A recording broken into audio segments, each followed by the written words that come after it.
math, math, math. For math today, we don't actually have a lesson. Next week, I have a lot of fun stuff planned for us, so we won't be doing much heavy learning anymore. I like to kind of ease into summer break, you know? Because of that, yesterday was our last official lesson of this math unit. Now, usually at the end of a unit, we take a post-assessment to see if we mastered all the material from that unit. However, that's kind of tricky to do at home. So instead, we take our assessments on Splash Math. Last time we took assessments, I only assigned one assessment per day, and then you guys finished them super fast. Because of that, I think you guys can handle more than one today. Assessments: place value, addition, and subtraction.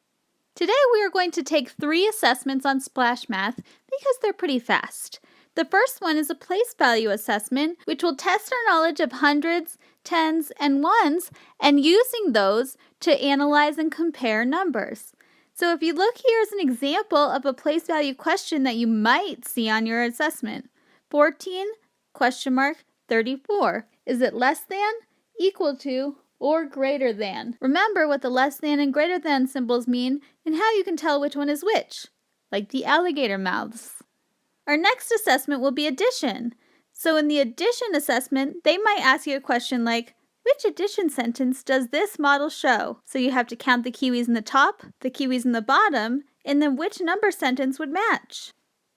The last is a subtraction assessment, and so here's an example of a subtraction question. 6 take away 1 equals blank. Remember, I want to know what you learned, so make sure you try your best and that you do these assessments by yourself. If you need a paper or pencil or some kind of counters or any other kind of math tool to help you figure out the answers, please use those. So like I said before, you should have 3 assessments to do on Splash Math today. When you are done, you can check them off on our Seesaw activity. Here is the activity that goes along with our assessments, and really, it's just to show me that you completed all 3. I don't know about you guys, but I love checking things off of a list after I've completed it because it makes me feel accomplished. So when you've done the place value assessment, you can give yourself a check. Then when you've done the addition one, you can give yourself a check. And if you completed subtraction as well, check. Now, if you complete one and then want to take a break, that's totally fine. Up here at the top, there's an orange draft button which you could press, and then you could save your draft to go back to it later when you're ready to take the next assessment. When you've taken all 3 assessments, that's when you'll submit the green check mark at the top to submit your work. So that's it. We only have 3 quick assessments.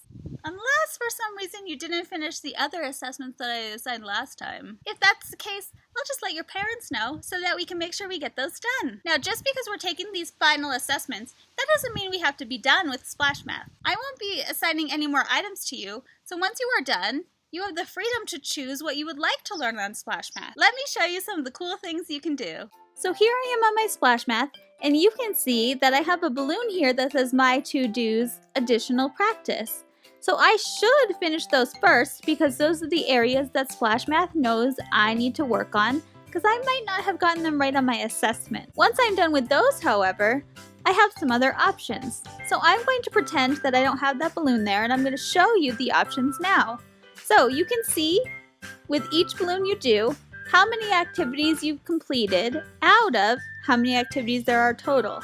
So in the subtraction balloon, I've only done 1 out of 15 activity stars. Counting in comparison, I earned 3 of the 15 stars for that one.